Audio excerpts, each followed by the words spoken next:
para saludar a mi gran amigo, a mi gran compañero, escritor, colega periodista, al queridísimo Ricardo Sevilla, que mire, vaya que me gusta platicar con él, vaya que me gusta hacer este tipo de planteamientos con él. Te saludo con mucho gusto, Ricardo, ¿cómo te va? ¿Qué dices?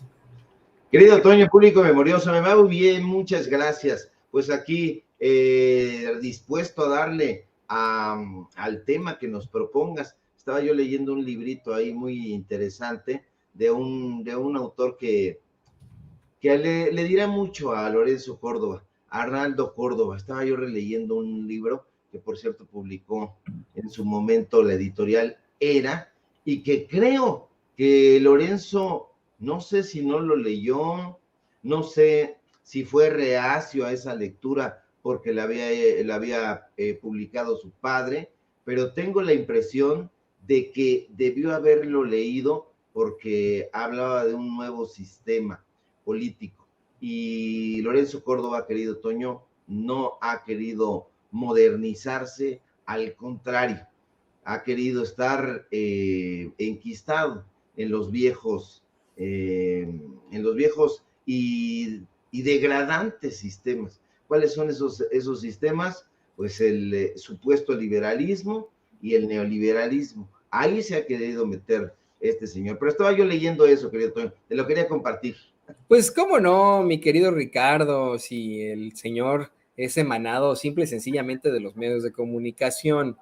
No podemos comparar al gran Arnaldo Córdoba con su retoño, Lorenzo Córdoba, porque pues él es un muchachito, si se le puede llamar, es más viejo que yo, ¿no? Pero es un muchachito que tiene todo lo que tiene gracias a la gloria pasada de su padre. Es uno de esos juniors de la política, desafortunadamente, que tenemos que tolerar en México, esos juniors con apellido de alto pedorraje, que pues ni modo, ¿no? Tenemos que tener en la política una y otra vez, en el empresariado, en los medios de comunicación, y por supuesto que no leyó a su padre, por supuesto que no estudió a su padre, como muchos de nosotros sí lo estudiamos en las carreras que estudiamos. Yo estudié a Arnaldo Córdoba en tanto derecho como en periodismo, fíjate, ¿no? Imagínate, varias veces lo llegamos a estudiar, incluso sus participaciones en cuanto a derecho constitucional, en cuanto a libertad de expresión para la parte de periodismo, pero mira, nada de eso lo escuchó su retoño,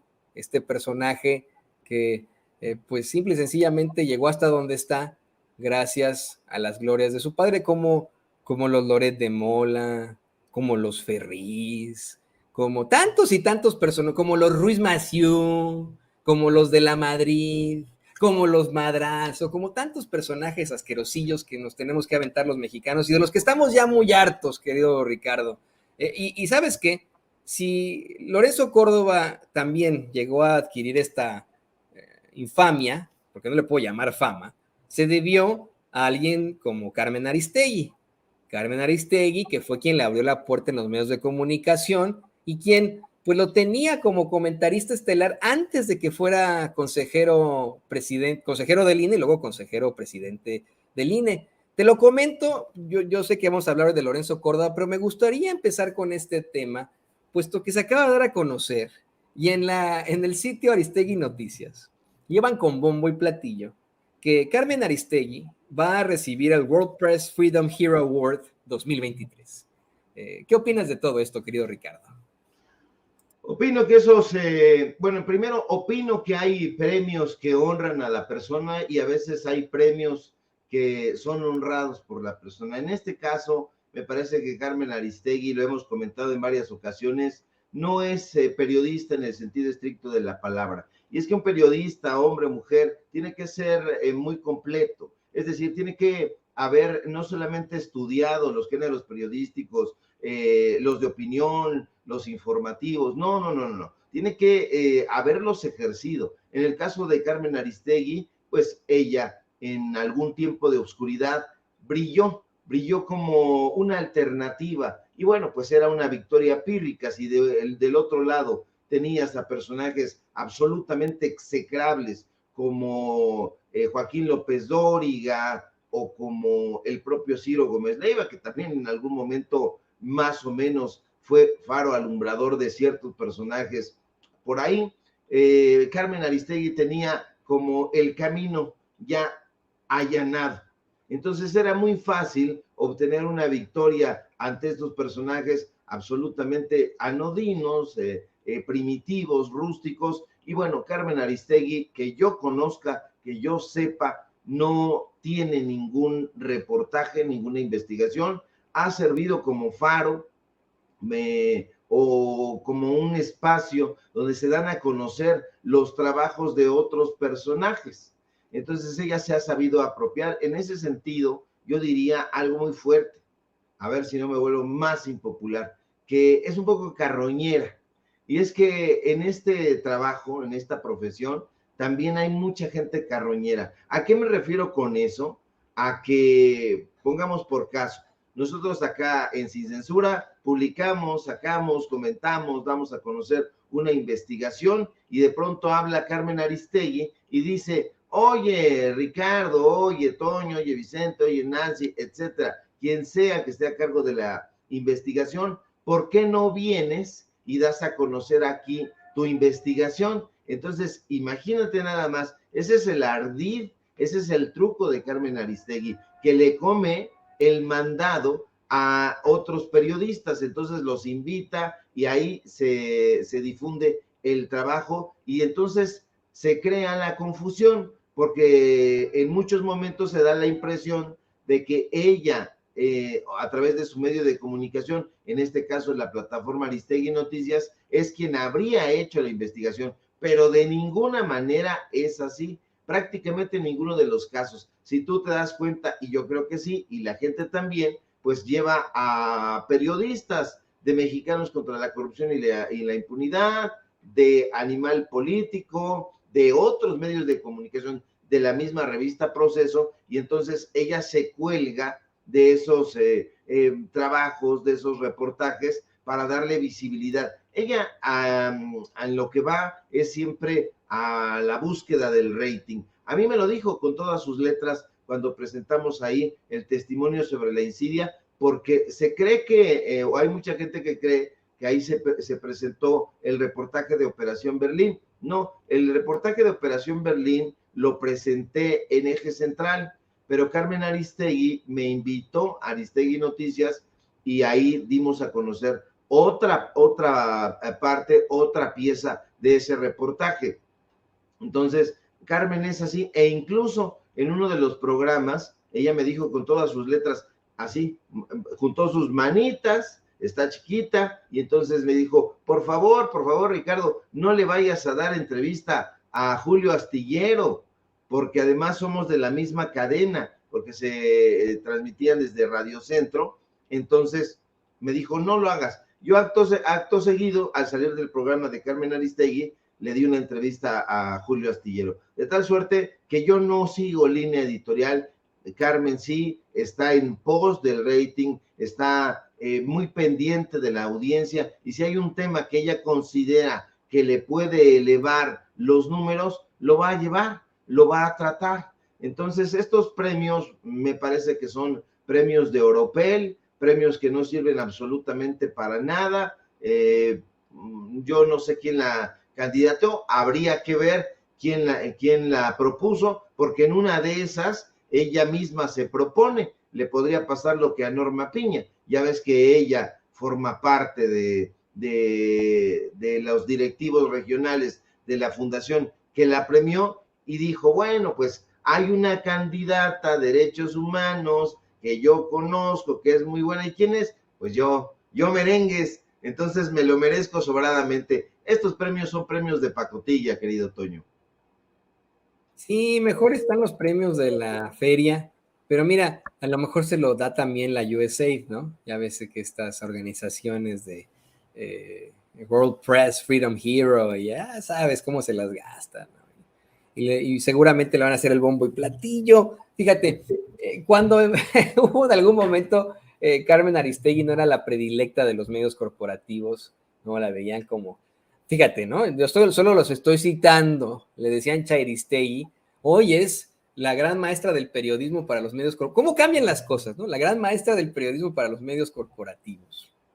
Y ya tendrá en su haber el gran premio, el World Press Freedom Hero Award. Marco Levario le escribió una diatriba en forma de libro y ahora resulta que la respeta.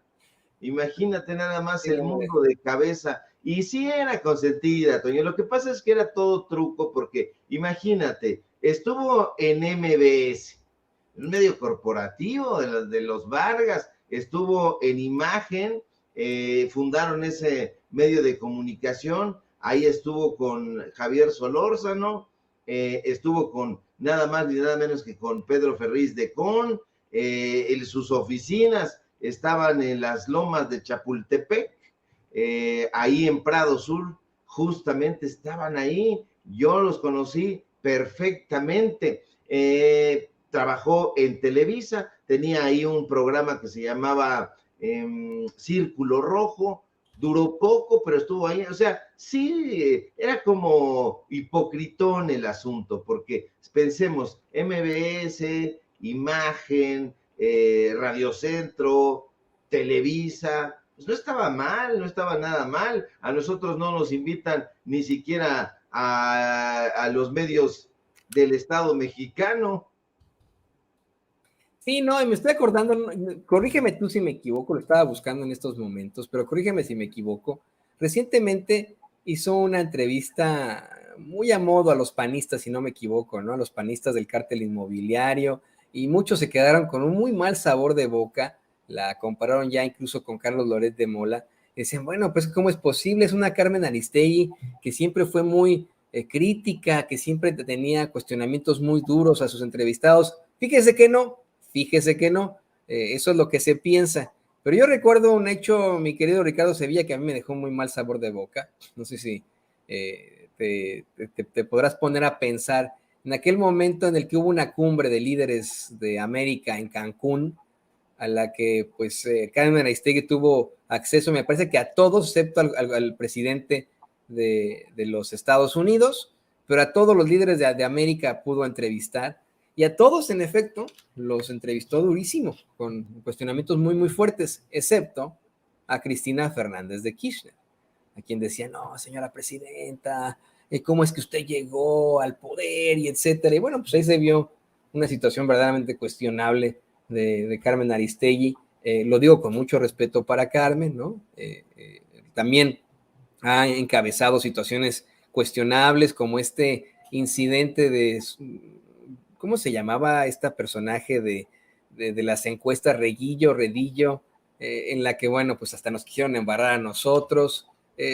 Creo que no podemos tomar como personal algunas situaciones ¿no? Políticas o noticiosas, pero bueno, pues en eso ha caído y hoy con mucho gusto la felicitamos a Carmen Aristegui por su premio, por el World Press Freedom Hero Award 2023, a la fundadora de Aristegui Noticias México, Carmen Aristegui, mi querido Ricardo. Sí, yo soy Aristegui, va a decir, aquí yo me premio, este es mi espacio, yo lo fundo, yo lo nutro, yo todo, es mi espacio. Ojalá y tuvieran esta idea que tuvo Karl Kraus. Karl Kraus, el gran filósofo alemán, que fue incluso maestro y referente de Elias Canetti, él se creó su propio medio de comunicación y él escribía, él reflexionaba, él peroraba, pero era Karl Kraus, y tenía una formación demencialmente culta, un filósofo hecho y derecho, y él era su propio medio de comunicación y no había prácticamente quien le hiciera competencia. A todos los fulminaba con su enorme oratoria poderosísima, con su sapiencia, en fin. Pero Carmen Aristegui, híjole, está en pos del divino chayote. Eso hay que decirlo con todas sus letras. Las oficinas están ahí en el Periférico Sur, están muy cerca de TV Azteca, por si se requiriera algún encuentro con los periodistas de por allá. Y de latinos. ¿Y de cuál? Y de latinos, están ahí por Gran Sur, están también cerca de las... Pues sí. Fíjate, yo no sabía que estaban ahí por Gran Sur. Sí, las oficinas de Latino, los estudios que tiene Latino están ahí muy, muy cerca de Gran Sur, a pesar de que nos vendieron a todos la idea de que era un esfuerzo constituido acá en los Estados Unidos como sin censura. Ah, mira nada más. Lenguaraces vemos, mañas no sabemos. Y bueno, pues uno de esos lenguaraces es precisamente Lorenzo Córdoba, mi querido Toño, un tipo que da mucha risa verlo ya, da piedad, diría yo. Sí, ¿qué te parece que vamos a esa parte, mi querido Ricardo? Vamos a platicar de esto. Me preocupó muchísimo y no me sorprendió, pero me preocupó muchísimo ver ahora al infame y racista de Lorenzo Córdoba oponiéndose a que los ministros de la Suprema Corte sean electos por el pueblo. Pues no que era un demócrata, mi querido Ricardo. Eso dice, querido Toño, lo dice de dientes para afuera, pero no cabe duda que Lorenzo Cordoalencho, como le dicen algunos maliciosos, es un personaje fallido, porque pudo pasar a la historia como uno de los precursores de las instituciones democráticas en México, pero prefirió ser el instrumento golpista de personajes absolutamente execrables como José Woldenberg, como Enrique Krause y como Claudio X González. Y es que recuerde usted, el padre de Lorenzo Córdoba, como platicábamos, fue nada más ni nada menos que Arnaldo Córdoba, un historiador, un politólogo, un jurista, un escritor y un académico respetable, pero sobre todo un connotadísimo político de izquierda. Arnaldo, de hecho, y cabe recordarlo, fue uno de los fundadores de Morena, y de eso poco se habla, un movimiento al que perteneció hasta el último día de su existencia. Arnaldo Córdoba conocía perfectamente a Andrés Manuel López Obrador y no solo se conocieron, Toño. El actual presidente de México tomó clases con Arnaldo Córdoba en la Facultad de Ciencias Políticas de la UNAM, pero lamentablemente Lorenzo no heredó ninguno de los atributos intelectuales de su padre. No, lejos de continuar y honrar aquella tradición de izquierda, Vianello ha mancillado todas y cada una de las enseñanzas que le dio su padre. Recordemos que siendo un joven, Arnaldo fue militante del histórico y combativo Partido Comunista Mexicano y tenía solo 18 años, pero a esa misma edad, Lorenzo, en cambio, decidió cargarle la maleta a José Woldenberg Karakovsky, un tipejo derechista, manipulador e hipócrita que usted lo recordará, llegado un momento, salió a decir con esa cara de chíngame mi dinero que habían robado el software del padrón electoral del IFE cuando en realidad lo habían vendido. Qué vergüenza, qué oprobio sería que don Arnaldo viera en lo que se convirtió su hijo, en un espantajo, en un racista y en un clasista que desde la tribuna más alta se suponía en ese momento de la democracia en este país, se echaba a hablar por teléfono y hacía metáforas imbéciles del llanero solitario y toro para burlarse de un líder indígena, usted lo recordará. Qué bochorno, qué vuelco en el corazón sentiría Arnaldo Córdoba, el autor, como te digo, de la ideología de la Revolución Mexicana, si hubiera podido ver en qué terminó su atolondrado hijo, en un palafrenero del neoliberalismo, en un mandadero de Gustavo de Hoyos y de Claudio X González.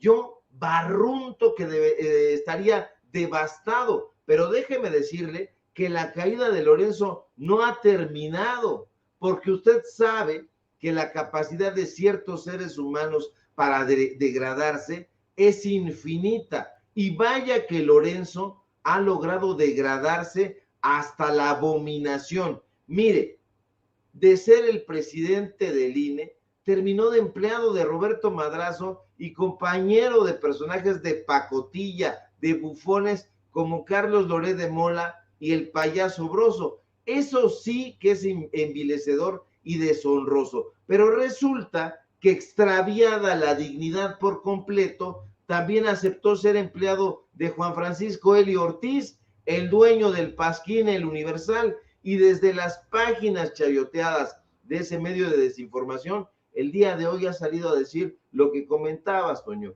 que los ministros de la Suprema Corte de Justicia de la Nación no deben ser electos por el pueblo. el hijo desobediente de Arnaldo Córdoba, opina que proponer una reforma constitucional para que los ministros y ministras sean electos por voto popular es un asunto autoritario y demagógico por parte de López Obrador. Lorenzo, con esa sonrisa retorcida y de maníaco que lo caracteriza, cree que el presidente López Obrador quiere colonizar al Instituto Nacional Electoral. El León cree que todos son de su condición, pero a este sujeto desbrojulado le parece además que elegir democráticamente es sinónimo de politizar a la Suprema Corte de Justicia de la Nación.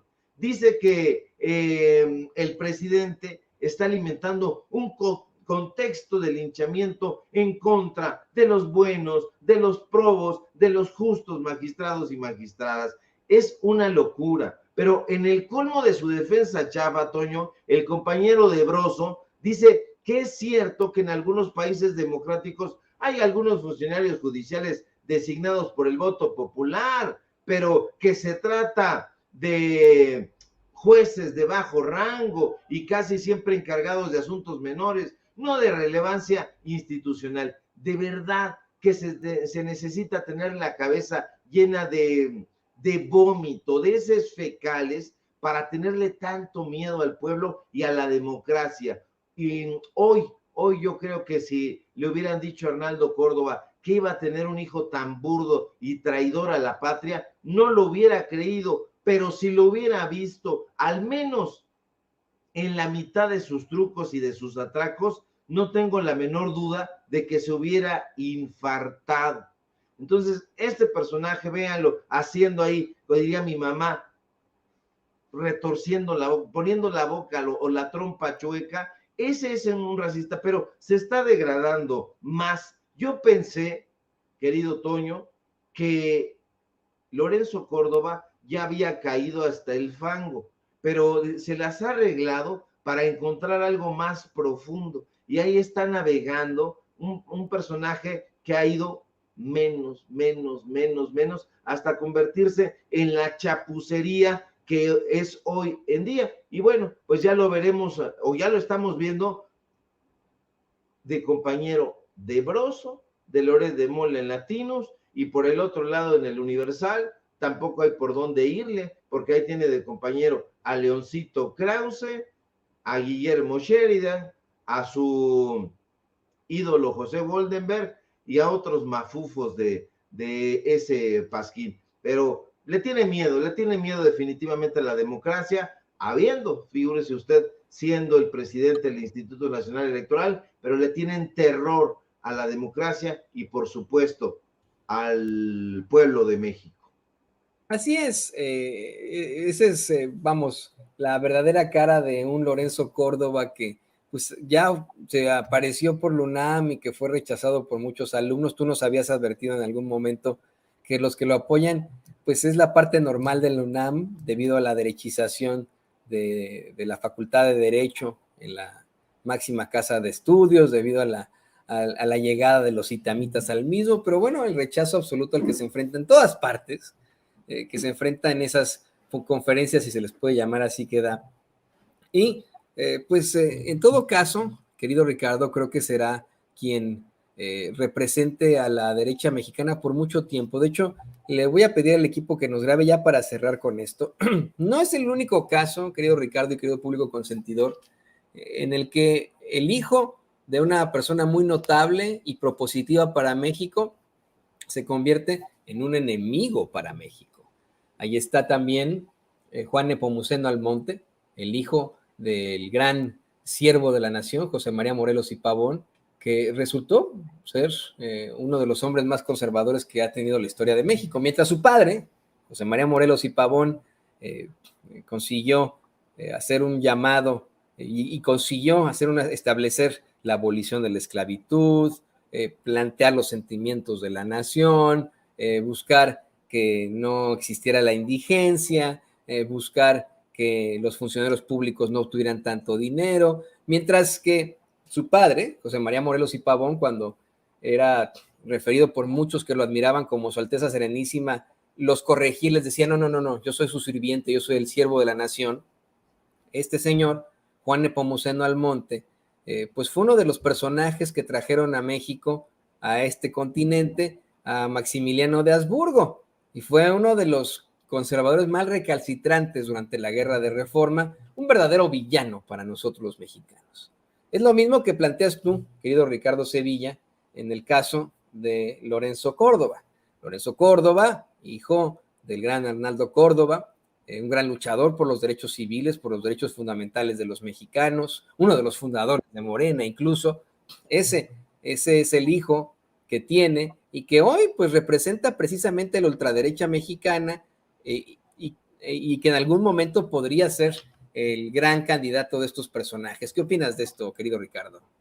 Sí, definitivamente. Como te comentaba, es muy vergonzante esta actitud de Lorenzo Córdoba. Imagínate cuando te ves a los 18 años y dices, a los 18 años mi padre era integrante del Partido Comunista Mexicano, donde estuvieron los grandes como José Revueltas, como Gerardo de la Torre, grandes izquierdistas, grandes comunistas. Y entonces él se ve en esa misma edad y dice, no, yo, ¿qué es lo que quiero hacer a estos 18 años? Cargar la maleta de José Woldenberg, pues a ver si me da un impulso y me puede meter ahí anexos. Pero es que el papá escribía en los periódicos de izquierda, no, yo quiero escribir en nexos, ahí eso es lo que yo quiero hacer. Es una tradición desafortunadamente muy recurrente en México, como dices, y la casta de letras libres es especialista en encontrarlos, porque si bien es cierto que hay hijos fieles y que siguen la misma ruta abyecta de sus padres, como es el caso de León Krause, que sigue la ruta abyecta de Enrique Krause, que a su vez sigue la ruta abyecta de Moisés Krause, pues ahí no hay ningún pierde. Pero acuérdese usted que el propio Octavio Paz era hijo de Octavio Paz Solórzano, Hoguera, que fue un personaje que fue zapatista, un personaje bastante recusado por la historia, recusado también incluso por el propio poeta Octavio Paz, que pues les escatimaron bastantes méritos y que los tenían sobrados. Otro caso es el de el poeta Efraín Huerta. Su hijo David Huerta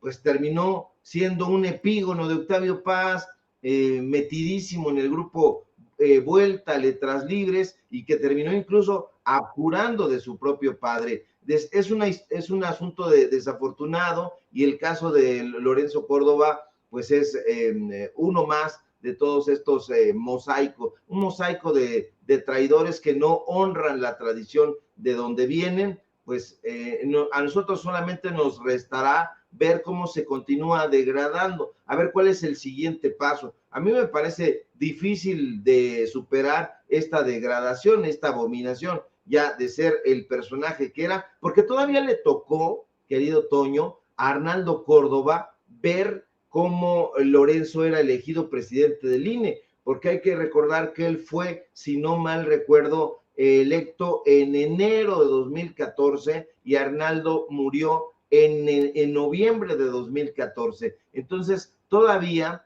él pudo haber tenido mucha ilusión, albergar muchísimas esperanzas de que su hijo se convirtiera en lo que decíamos al principio de nuestra intervención, en un personaje que pudiera sacar adelante esta tradición crítica, esta tradición de izquierda, este anhelo de fundar una institución auténticamente democrática, y que terminó haciendo absolutamente lo contrario. Ahí lo vemos, hay fotografías de él con Gustavo de Hoyos, con Claudio X González, hay testimonios y fotografías también. De un lado tiene a Enrique Krause, del otro lado tiene a los personajes de Mexicanos contra la Corrupción y la Impunidad, anda de gira artística, le pagan prácticamente como si fuera un aviador, no da clases en la UNAM, ha dado una clase y lo rechazaron abruptamente. Nos dicen que no se aparece por el Instituto de Investigaciones Filológicas. Bueno, no filológicas desde Sheridan, jurídicas es donde está Bueno, ninguno de los dos para pronto se presenta ahí. Entonces, bueno, si no se presenta ni el rector, Toño, no se presenta Sheridan, no se presenta Lorenzo Córdoba, no se presenta el rector, ¿qué es lo que está sucediendo en la UNAM? Todos muy tranquilos, dándole entrevistas ahí a modo al Universal. De verdad que a mí me encantaría que ese gusanito de la desobediencia civil creciera y bueno, pues los alumnos, la comunidad universitaria, la comunidad estudiantil, tomara cartas en el asunto porque las cosas están muy, muy intensas. Ojalá, porque si no, estaríamos pensando, como planteabas tú al principio, que hay una derechización de la UNAM, pero ya no solamente está en la cúpula, en rectoría, sino que ya se está derramando infelizmente hacia toda la comunidad estudiantil. Son unos farsantes y unos embaucadores, esos que tienen, bueno, pues como directivos en nuestra máxima casa de estudios, querido Ricardo. Y pues la verdad es que la decisión, la forma de cambiar las cosas no está ni en tus manos, ni en las mías, ni en las del presidente de la República, ni en las del país, porque es una institución completamente autónoma y que siempre ha defendido su autonomía. La decisión está en manos de sus alumnos, de sus estudiantes, que siempre han demostrado tener esa fuerza en sus voces, en sus acciones. Ellos son los que en algún momento podrían echar a estos embaucadores, pues vamos al basurero de la historia, con una patada en el trasero. Fíjate, ahí en la UNAM hay una, no recuerdo cómo se llama, tú me vas a decir en estos momentos, pero hay una parte en la que tienen una especie de jardín botánico, pero solamente de suculentas, de cactus, pues, ¿no? Creo que... Así se llama el jardín botánico. El jardín botánico, bueno, pues creo que ahí cabrían muy bien estos personajes para que se sienten ahí en esas suculentas y nada más, y nada más. Y pues mientras tanto, no me queda más que agradecerte por esta muy interesante intervención, querido Ricardo, y pedirte que nos compartas tus redes sociales, porque aquí vamos a estar platicando de este tipo de temas, platicando también y felicitando también a Carmen Aristegui por sus premios que obtiene ahí, ¿no? Que se meta en los premios que quiera, no hay ningún problema, que los premios, pues imagínese usted, yo he visto a muchas personas premiadas y la verdad es que me parecen poco destacadas.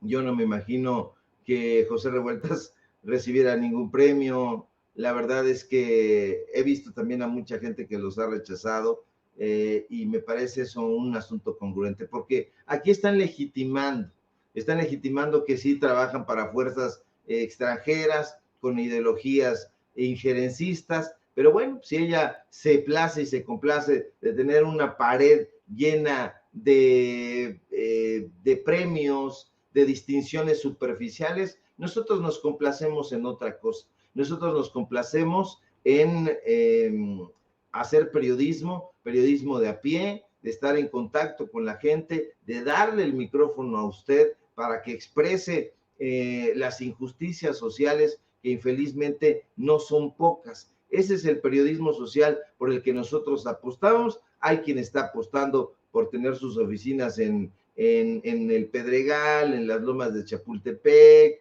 en el Periférico Sur, en Gran Sur, etcétera, etcétera. Nosotros no. Nosotros tomamos nuestros pequeños aperos y vamos a entrevistar, vamos a platicar con usted y en eso estamos empeñando nuestra vida y nuestro entusiasmo. Y para que eso continúe, síganos por favor en nuestras redes sociales, acompáñenme por favor en Twitter, @SevillaCrítico, en Facebook, Ricardo Sevilla, así nada más, síganme por favor en los datos duros. Hoy tenemos informativo en punto de las 8:30 en Paralelo 24, donde estamos publicando reportajes de investigación y síganme por supuesto en el Grupo Cantón, en los diferentes periódicos, ahí sale publicada nuestra columna. Y por supuesto, aquí en La Familia Sin Censura, medio de dudosa reputación, de acuerdo con lo que dicen en la UNAM, medio desestabilizador porque cargan con ellos, pero lo único que estamos desestabilizando pues es el confort mental en el que estos personajes de la derecha están echados. Te mando un fuerte abrazo, querido Toño y público memorioso, y estamos pendientes de la información y si hay que desestabilizar a los corruptos, ahí estaremos en primera fila. No, y hay que desestabilizarlos, hay que llegar en algún momento con esa verdad, con justicia. Yo te agradezco, querido amigo. Nos vemos mañana, nos seguimos viendo aquí en Sin Censura y una vez más mi agradecimiento por todo tu apoyo a mi persona y a Sin Censura. Ahí estaremos, querido Toño. Ahí lo tiene usted, el queridísimo Ricardo Sevilla, escritor, periodista en este espacio, aquí,